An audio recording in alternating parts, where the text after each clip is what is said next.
بەناوی خوای گەورە و میهرەبان هاوڵاتیانی بەڕێزی کوردستان ئەمڕۆ ئێمە وەکو دەستەی سەرۆکایەتی پەرلەمانی کوردستان لەگەڵ سەرجەم فراکسیۆنە بەڕێزەکان کە ئێستا بەشێکی زۆر لە سەرۆک فراکسیۆنەکان لێرە ئامادەن و بەشێکی تریش لە نوێنەری فراکسیۆنەکان لەگەڵ سەرۆک و جێگری سەرۆکی دیوانی پەرلەمانی کوردستان لێرە ئامادەن بۆ جێبەجێکردنی خاڵی هەشتەمی ڕاستپاردەکانی ئەو 12 ڕاستپاردەیی کە لە دانیشتنی ڕۆژی 15 دەی 2019 لە پەرلەمانی کوردستان بە تێکڕای دەنگی تەواوی پەرلەمانتارانی کوردستان پەسەندکران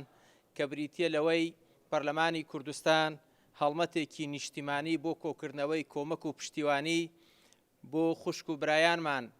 لەوانەی کە لە ڕۆژئاوای کوردستانەوە بەهۆی دۆخی نەخوازراوی پەلاماری سەربازی ناوچەکانیان ڕوویان لە هەرێمی کوردستان کردو و ڕاگەیاند.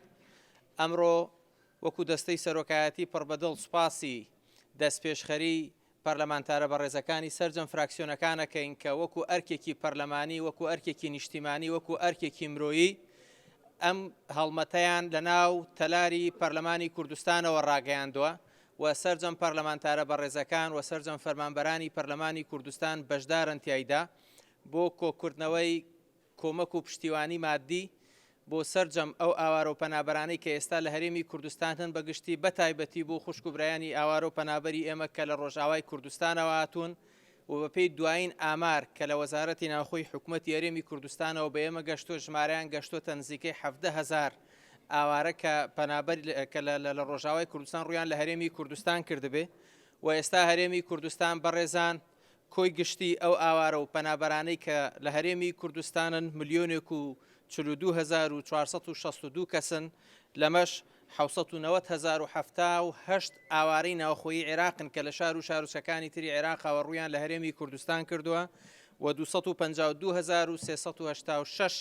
پەنابەرن کە بەشی هەر زۆریان لە ڕۆژئاوای کوردستانەوە ڕوویان لە هەرێمی کوردستان کردووە. وەکو ئێوە ئاگادارن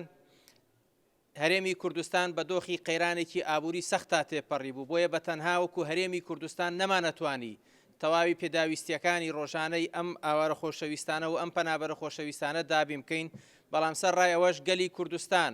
وەک نەریتێکی نیشتیمانی و مرۆیی و ئەخلاقی خۆی دەرگاکانی خۆی کردبوویەوە و هاوکاری پشتیوانەکانیشی بەردەوام بووە. ئێمە ئەمڕۆ لێرەین وەکو باسم کرد بۆ جێبەجێکردنی خاڵی هەشتەم لەو 12 ڕاستپاردەیی کە هەیە و لە ڕێی ئێوەشەوە بەڕێزان گەلی کوردستان داواتان لێکەین هەر کەس لەلای خۆیەوە پشتیوان و هاوکاری ئەم هەڵمەتە نیشتیمانیە بێ کە پەرلەمانی کوردستان ڕاگەیاندووە و هەروەها بتوانن لە ڕێی تەواوی ئەو ڕێکخراوە خێرخوازیە ناوخۆی و دەرەکیانەی کە هەن هەرچیتان لە دەست دێ لە کۆمەک و پشتیوانی بۆ کامپەکانی ئاوارە و پەنابەرانی بنێرن بۆ جێبەجێکردنی ئەو ئەرکە نیشتیمانی و ئەخلاقی کە هەیە.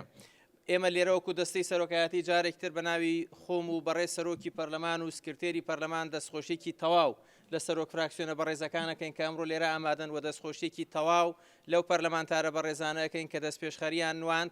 و ئەوان وردەکاریەکی زیاتریان لایە لەسەرەوەی چۆنێتی ئەم هەڵمەتە بەڕێوە ئەچێ و چۆن لیژنەیەک ئیدارەی ئەکاوە دواتر چۆن کۆمەکەکانە گەیەنێ من پێم باشە بەڕێزێک لەو لیژنەیە بێت ئەم وردەکاریە بۆ ئێوە بەڕێزیش باس بکات. بەناوی خوای گەورە و میهرەبان بە دوای دانیشتنی پەرلەمانی لە ڕێکەوتی 15 دەی 2019 کە تایبەت بوو بە ڕەوشی نەخوازراوی ڕۆژئاوای کوردستان ئەنجامی دانیشتنەکە بریتی بوو لە ڕاستپاردەیەکی چەند خاڵی و یەکێک لە خاڵەکان ڕاگەیاندنی هەڵمەتێکی نیشتیمانی بۆ کۆکردنەوەی کۆمەک و پاڵپشتی پەنابەرانی ڕۆژئاوای کوردستانە کەوا بەهۆی نائارامی ڕەوشی ئەمنی ناوچەکەیان ڕوویان لە هەرێمی کوردستان کردووە و نیشتەجێی کەمپەکان بوونە. لەژێر ڕۆشنایی ڕاستپاردەکەی پەرلەمانی هەرێمی کوردستان ئێمە ژمارەیەک پەرلەمانتار کەمپینێکی سێ ڕۆژە بۆ کۆکردنەوەی کۆمەک و پاڵپشتی بۆ پەنابەرانی ڕۆژئاوا ڕادەگەێنین. ئەم کەمپینە لە پەرلەمانی کوردستان بەڕێوە دەچێ و کارمەندانی پەرلەمانیش بەشدار دەبن لەگەڵماندا. ئەم هەنگاوە پێش هەموو شتێک هەڵگری پەیامێکی مرۆڤایەتی و نیشتیمانیە. دەمانەوێت بە خوشک و برایانی ڕۆژئاوامان بڵێین هەرێمی کوردستان ماڵی خۆتانە و ئێمە تا ئەوەندەی لە دەستمان دێ پارێزگاری و هاوکارتان دەبین. پەیامێکی دیکەشمان کاری پێکەوەیی و یەک هەڵوێستی ئەندامانی پەرلەمانە بە هەموو ڕەنگەکانەوە و هەڵ دەدەین ئەم یەک ڕێزیە لە تەواوی کارەکانماندا ڕەنگ بداتەوە بۆ باشتر خزمەتکردنی میلەتەکەمان. ڕاگەیاندنی ئەم کەمپینە لەم کاتەدا دوای ئەوە دێک کە ڕۆژ دوای ڕۆژ ڕێژەی پەنابەرانی ڕۆژئاوا بۆ خاکی هەرێم بەرزتر دەبێت. لێرەوە سوپاس و ستایشی خۆمان ئاراستەی حکوومەتی هەرێمی کوردستان دەکەین کە کوردستانی کردووە بە پەناگەیەکی ئارام بۆ لێقەوماوانی ناوچەکە و بەپێی توانا و شوێن و کەلوپەل و خۆراکیان بۆ دابین دەکات. هەروەها سوپاسی هاوڵاتیانی هەرێمی کوردستان دەکەین کە هەر لە سەرەتاوە تاوەکو ئێستا لە سەرجەم شارەکانی کوردستان چەندین کەمپینیان بۆ هاوکاری ئاوارەکان ڕاگەیاندووە و هاوکار بوونە. لە کۆتاییدا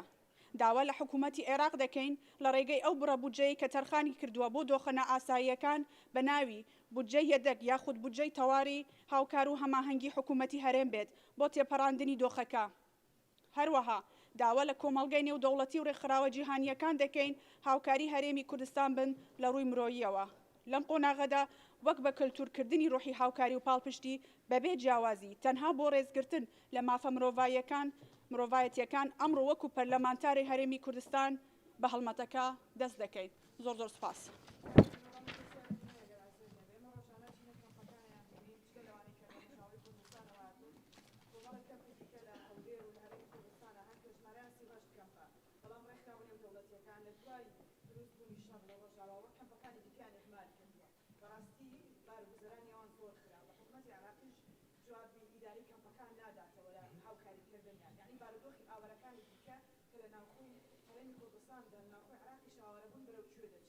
بەڵێ ئەمە یەک لەو خاڵانەیە کە هەم سەرۆکایەتی هەرێمی کوردستان هەم سەرۆکایەتی پەرلەمانی کوردستان هەم سەرۆکایەتی حکوومەتی هەرێمی کوردستان لە هەموو کۆڕ و کۆبوونەوە جددیەکانی خۆی لەگەڵ حکوومەتی عێراق لەگەڵ شاندە نێودەوڵەتیەکان لەگەڵ ڕێکخراوە و ئاژانسەکانی سەر بە نەتەوەی گرتوەکان بەردەوام باسی ئەکات. پێمان وایە چارەسەری ڕیشەیی بۆ ئەم بابەتە ڕەخسانەوەی هەلومەرجی ئاسایش و سەقامگیری و گەیاندنەوەی خزمەتگوزاری بەو ناوچانەی کە ئەم خەڵکەی لێ ئاوارە بوون. بەڵام بەداخەوە ڕەوشی ئاڵۆزی ئێستای ناوچەکە بە تایبەتی لە نەشارەکانی تری عێراق و نەبوونی خزمەتگوزاری لەو شوێنانەی کە لە دەستی داعش ڕزگار کراون بەپێی ئاخر تەقیمی بانقی نێودەوڵەتی بەس بۆ ئاوەدانکردنەوەی ئەو ناوچانەی لە دەست داعش ڕزگار کراون پێویستیان بە 88 ملیار دلار هەیە. بەڵام ئەو پارەی ئێستا هەم لە قەرزی نێودەوڵەتی هەم ئاژانسە نێودەوڵەتیەکان هەم حکوومەتی عێراق تەرخانی کردووە نەگەشتوتە ملیار و نیوێک بۆ ئاوەدانکردنەوەی ئەو ناوچانە و ئەشبینن ڕۆژانە ئێستا سەرەڵدانەوەی داعش لەو ناوچانە بۆتە هەڕەشەیەکی یەکجار گەورە. ئەمە بابەتێکە بە تەنها پەیوەندی بە هەرێمی کوردستانەوە نییە،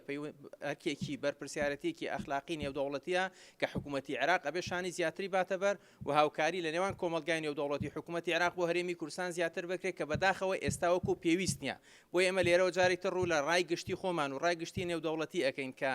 ئەرکی بەخێوکردن و گەیاندنی خزمەتگوزاری هەر بۆ زانیاری ئێوە هەر تاکێک هەر ئاوارێک پەنابەرێک لە کامپەکان بەلایکەم ڕۆژانە پێویستی بە 3 دلار هەیە بۆ خواردن و سوتەمەنی و ئەو پێداویستیانەی کە لە کامپەکانە پێداویستی زۆر سەرەکین. بۆیە ئەم ڕێژانە کە زیاتر ئەبێن گوشاری زیاتر لە سەری هەرێمی کوردستاندانێ. بۆیە ئێمە داوا لە کۆمەلگای نێودەوڵەتیەکەین، داوا لە ئاژانسەکانی یوئێنەکەین ئاگایەکی زیاتریان لە دۆخی ئاوار و پەنابەر هەبێت، چونکە بۆی ڕای گشتیش بزانن. یەکێک لەو کێشانەی ئێمە لە هەرێمی کوردستان هەمان بووە ئەو کۆمەکە نێودەوڵەتیەی کە بۆ پەنابەر ئەوەی پێڵێن ڕێفیوجی هەیە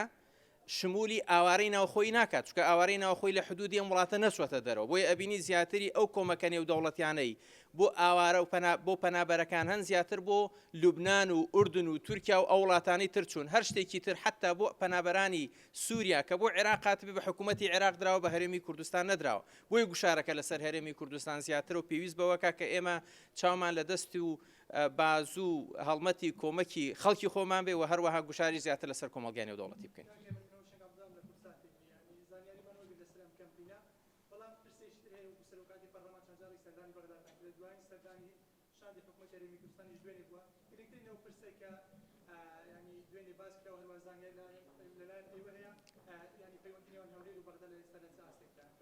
هەرچەند ئێمە لێرە بۆ کەمپینەکەین بەس ئەگەر دەستەنە وەڵامی و پرسیارە بینەوە ئێمە لە نزیکەوەکو سەرۆکایەتی پەرلەمان دوای کۆبوونەوەی دەستەی سەرۆکایەتی هەر سێ سەرۆکایەتیەکە بڕیاری ئەوە هەیە کە پێکەوە بە دووەدا چوون بۆ ئەم دۆخە بکرێەوە. خۆشبەختانە ئەتوانین ئەوەندە بڵێن کە دوێنێ شاندی حکوومەتی هەرێمی کوردستان زنجیرەی کۆبوونەوەی زۆر سەرکەوتووی لە بەغدا ئەنجام داوە. هەر دوێنێ ئێوارە شاندەکە گەڕاوەتەوە هەرێمی کوردستان. ئەمڕۆ لە سەرۆکایەتی حکوومەت کۆبوونیان لەگە بەڕێ سەرۆکی ئەنجومەنی وەزیران و جێگری سەرۆکی ئەنجومەنی وەزیران هەیە و هەر ئەم ئێوارەش بڕیارە شاندەکە بگەڕێنەوە. سبەینێش دووشەممە کۆبوونەوەیەکی فراوان دیسان لە بەغدا هەیە. تەنها ئەوەندە چووکان بابەتێکی تەنفیزیە پەیوەندی بە حکوومەتی هەرێمی ئێمە ناچینە ناو وردەکارەکەی، بەڵام تەنها ئەوەندە ئەتوانین بڵێن کە پێشکەوتنی زۆر باش هەیە. زۆر سوپاس.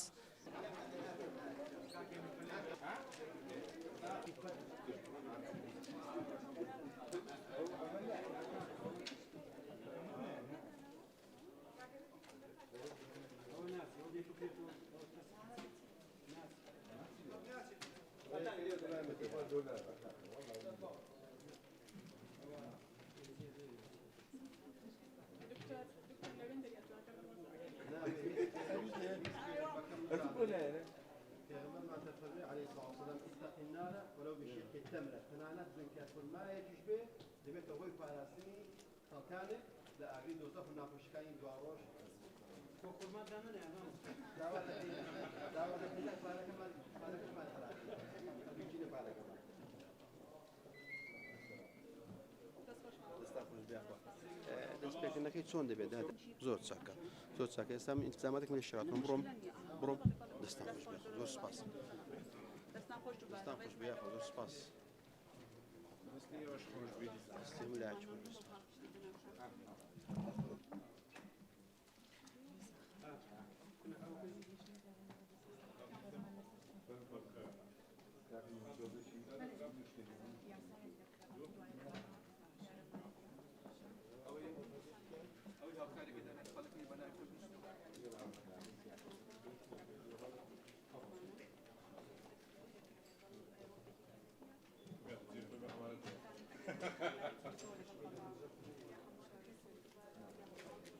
زخرفشی بینیم خوش